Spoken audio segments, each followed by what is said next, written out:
Welcome to the Leader Post Rider Rumblings podcast, episode number 143. Taylor Shire and Darrell Davis with you for this week's podcast, discussing another loss by the Riders, 20-16 last week, and also looking ahead to the next game against the Edmonton Elks on Saturday at Mosaic Stadium. So, Darrell, let's go back to the Montreal game first. Of course, the Riders build up a lead against the Alouettes, against Caleb Evans, ultimately lose to Davis Alexander in the second half, and suffer their second loss of the season. What are your thoughts from that game, firstly? They look tired, Taylor. You know, they won't admit it, but I keep saying, and a lot of teams are harping on these 5-day breaks, the short breaks between games. Football should be 7-8 days apart. These guys take a pounding, and especially that's a tough road trip for the Roughriders to go to Montreal. It's not that crazy nightlife thing anymore. It's tough. It's a humid place. It's 2 time zones ahead. So I think that wore them down. And obviously the surprising performance of Davis Alexander coming in. The Riders were too good on defense. They knocked Caleb Evans out of the game, and Davis Alexander comes in 14 for 14, 147 yards, 2 touchdown passes to Reggie White Jr., and just took over the game. So that was really surprising to me. Yeah, and really, I feel like they had a good game plan for Caleb Evans in the first half. The defense played well. They limited him, and then all of a sudden Davis Alexander comes into the game. Nobody really knows who he is, aside from maybe a few people in Montreal on the team, maybe his teammates. But he comes in, and all of a sudden the Riders' defense looks like the complete opposite of what they've shown not only this season, but especially the first half of that game. How does that happen? It was really strange, wasn't it? Yeah, it was really strange to guess what happened. Davis Alexander was very accurate. His passes were amazingly accurate. They found soft spots in that zone that Saskatchewan likes to play and is usually so effective with, right? They use that for turnovers. And this time, Alexander wasn't off target. His receivers made pretty good catches, obviously. And it just felt like it was one of those weird mismatches that probably shouldn't happen, but it did. And all credit to Davis Alexander and his teammates and their offensive line, which did a good job of protecting him too. But boy, that's one of the biggest surprises I've seen in a long time in the Canadian Football League. Yeah, to me, anytime a backup quarterback comes in, it's almost like a spark for your team, kind of like a backup goalie. He's not necessarily the better goalie. He's not easier to beat, but anytime you get sort of that backup come in, I feel like the team kind of plays a little bit more cohesive, a little bit more together. They say, okay, this is our time to turn this around. And I think obviously Davis Alexander executed a great game and played well and got the ball out on time, but his receivers made plays and the Riders missed a whole bunch of tackles. We could go back in the second half and count all the missed tackles that they had. So I feel like it was a whole bunch of things. I mean, they got fortunate too with that forward fumble that you wrote about earlier in the week. That was sort of a bizarre situation. But yeah, I think they were caught off guard by Davis Alexander, but I think they were just flat out outplayed as well. Yeah, they were. It was really amazing to watch.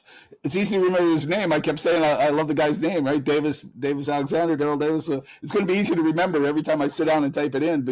But it looks like Cody Fajardo's off the 6-game list already, so off the 6-game injury list. So maybe it's going to be a short-lived celebration by Davis Alexander, because I know there's no reason to displace Cody Fajardo as a starter, and he's going to come around. You hinted at this, and I'm sorry, it sounds like I'm harping on a broken record, but I think this command center is just, you know how much I hate video review, and this is just taking it, video review, which is horrendous already, they're taking it to another level by all of a sudden interjecting. The command center drops in and says, oh, we're going to review this play. We don't review other plays. It's so inconsistent and so random that it's absolutely destroying the game of football in my mind. I know that's a strong opinion, but that's how I feel about it. Like they missed up the ruling earlier on Mary Alford's fumble. It wasn't a fumble, but they called it a fumble. What are they looking at? If they say they're going to use video review to get the calls right, then get the calls right. That one they missed. Then all of a sudden, randomly, that forward fumble that was technically an incompletion to start with. Yes, it was a forward fumble when you looked at it, but it gave Montreal 3rd and 1, a quarterback sneak. Rather than a field goal, they ended up scoring a touchdown. So the command center shouldn't have that much effect on a game. That's what's really bothering me, and that's what the slippery slope of video review is, just taking us right down to the bottom of the valley. Sorry, that's my tirade, Taylor. I know you've heard it from me lots of times, but it's just starting to drive me crazy. As a huge fan of the Canadian Football League, I don't like what it's doing. Well, it's certainly at the top of people's minds, and it's not only the Riders that are being affected, but I feel like the flow of the game across many or flow of across many other games this season has been affected by the command center. And I wrote about it in the Riders mailbag that got posted on Tuesday. And I went back to, it was 2019, the CFL issued a statement that said, Randy Ambrosi issued it, that said, we're going to correct any mistakes that are clear and obvious mistakes in the game. So it's not just turnovers and touchdowns like it probably should be. It's any mistakes that are clear and obvious. And in this day and age, every mistake is clear and obvious because we have 100 different replays to slow it down and to look at that exact second that a turnover or whatever it might be, a fumble happens.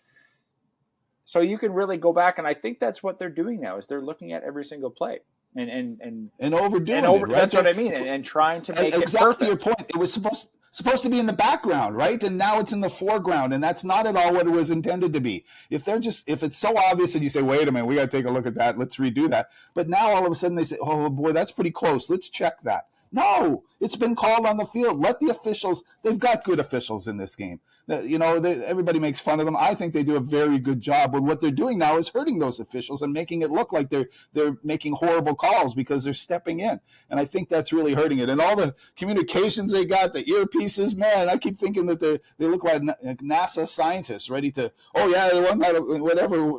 It's too much. There's too much going on.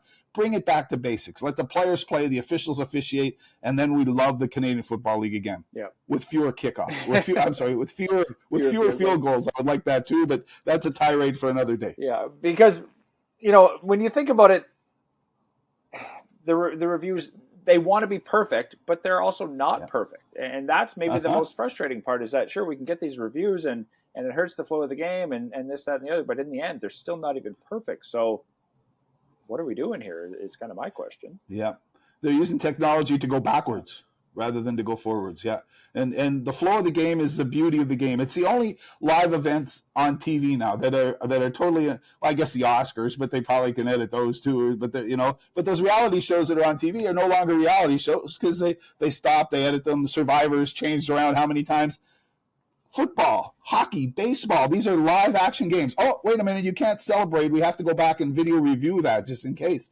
And I hate that part of the game because they're not getting it all right. So let's just go back to the way we are. I know nobody's going to say, yeah, we're going back, because they won't. But it's hurting the game, and it hurt the Rough Riders a fair bit. Like, it could have been worse, and it's going to be worse if they keep allowing this to continue. So, yeah, it's too bad, but that's where they're stuck at. That's the point they're at now. And I totally agree with you. If they're not going to get it right, why bother?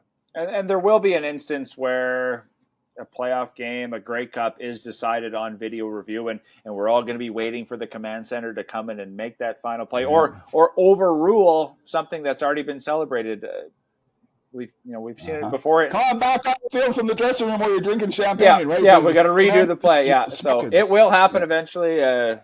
Hopefully not, I guess, but they're going to correct it eventually. I see where it's going, as do you. It happened in the PWHL earlier this year. Yes. When our goal got called back after a celebration. I mean, it's only going to ruin sort of the natural moment and the natural flow of the game.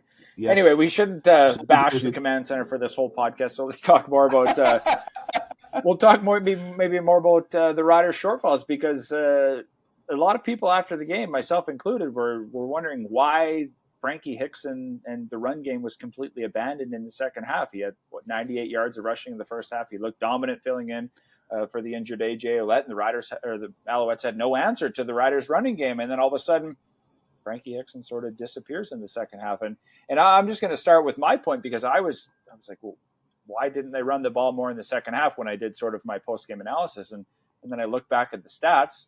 They only had one drive in the third quarter.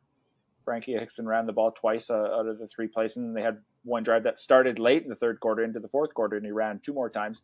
They didn't even have the ball in the second half. When you look at the stats, they only had 4 drives in the entire second half, and the last one was when they were minute 26 left, and they were trying to win the game. So they abandoned the run game because they didn't have the ball. So I think the whole offense was abandoned out there. Yeah, you answered your own question. It's exactly why they didn't run the football. They didn't have it.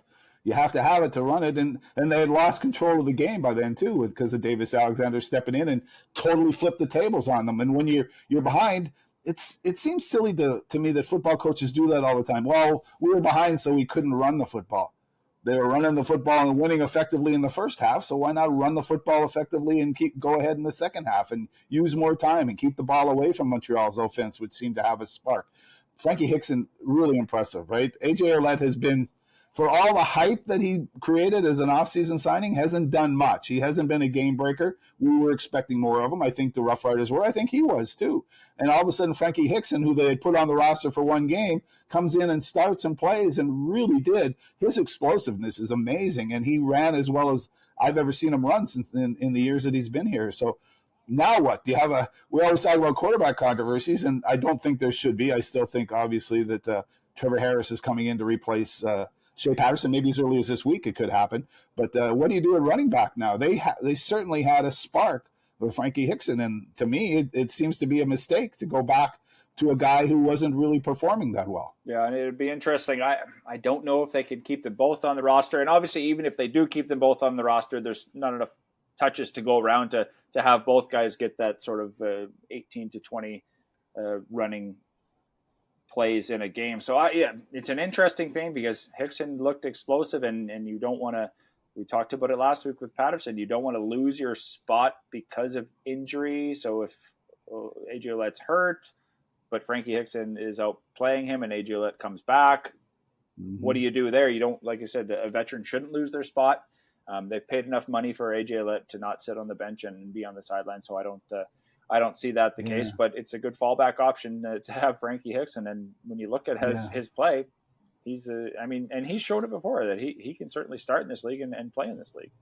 Yes, he can. They got Clint Ratkovich on their roster, and I know he caught a beautiful touchdown pass, and they've used him for a lot of things as a backup, but they're not getting the production out of Ratkovich that they would out of Hickson. So maybe they should have the Hickson and Ouellette on the roster. It's kind of a different type of running back, right? The power of Ouellette and the explosiveness of Hickson is a nice little mix and match.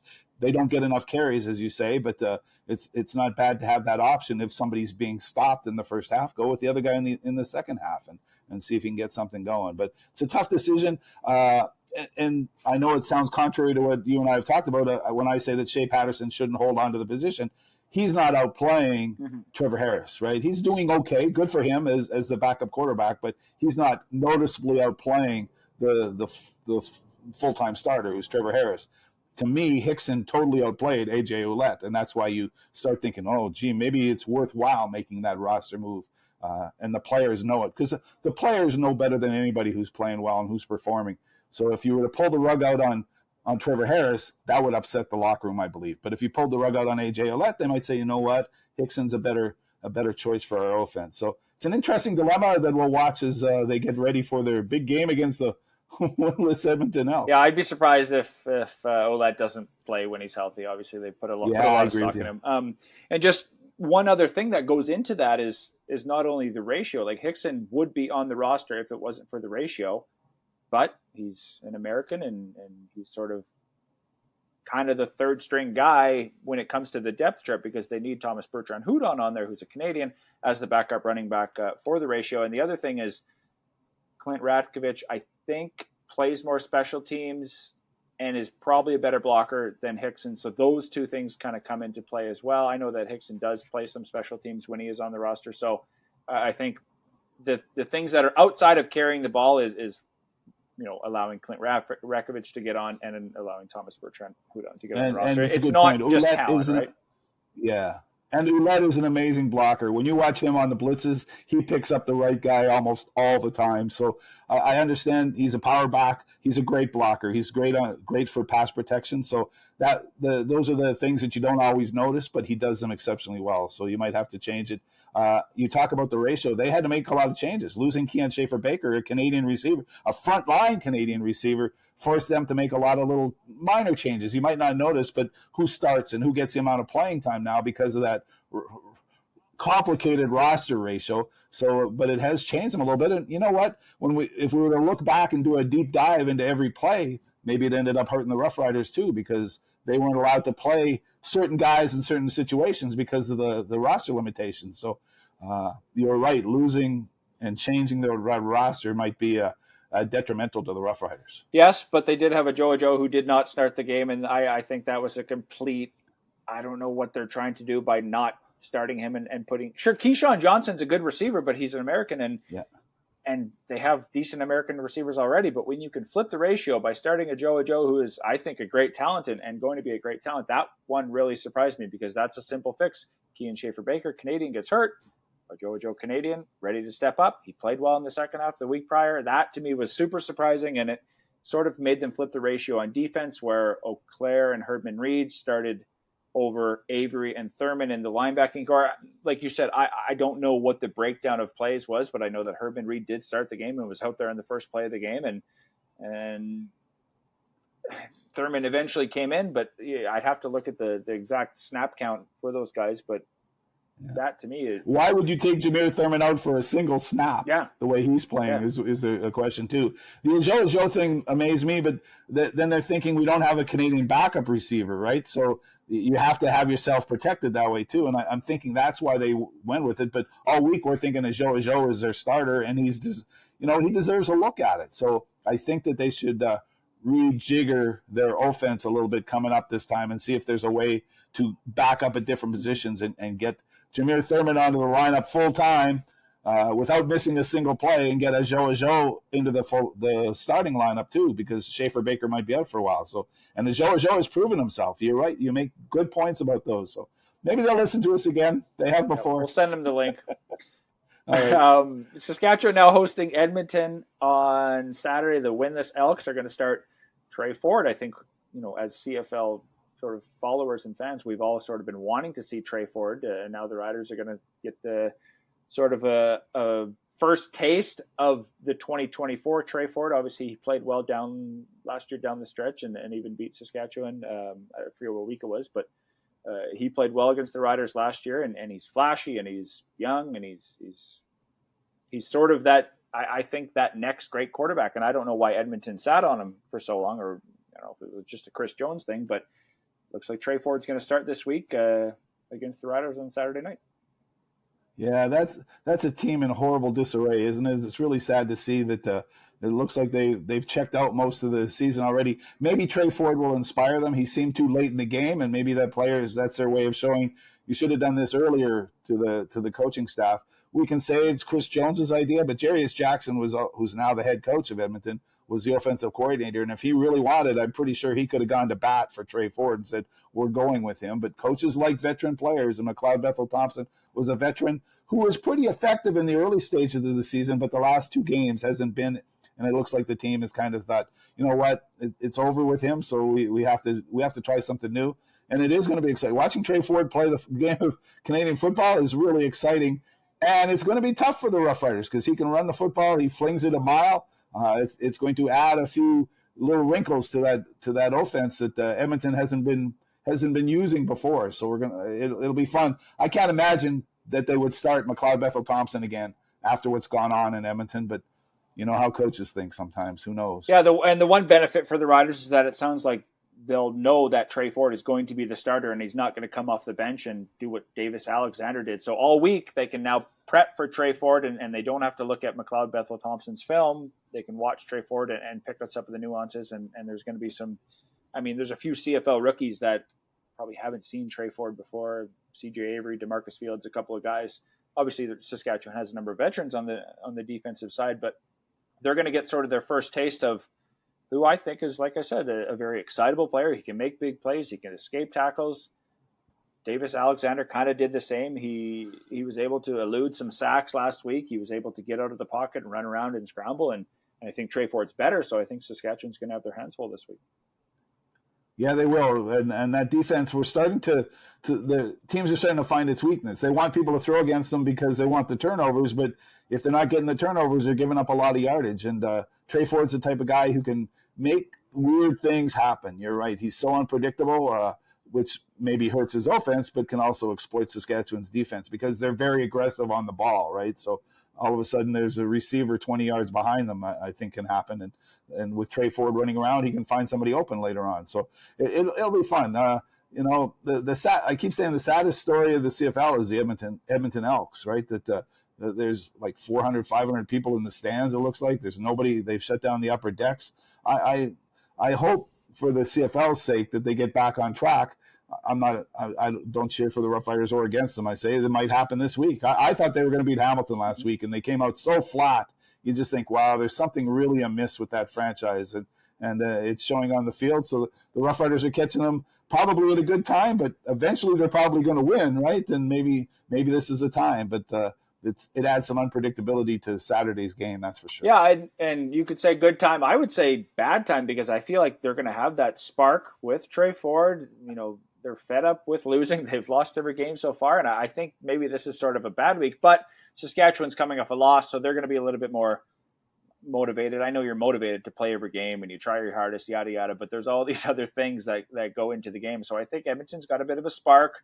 Now they're coming to Saskatchewan, which I think it will be a little bit of a challenge for Tre Ford and that offense to run their offense effectively with some of the crowd noise. But I like I said, I think it's going to be it's not necessarily a trap game because I think Edmonton certainly has a chance this week. I don't know how many points Saskatchewan's favored by, but I wouldn't put them favored by too many in this game.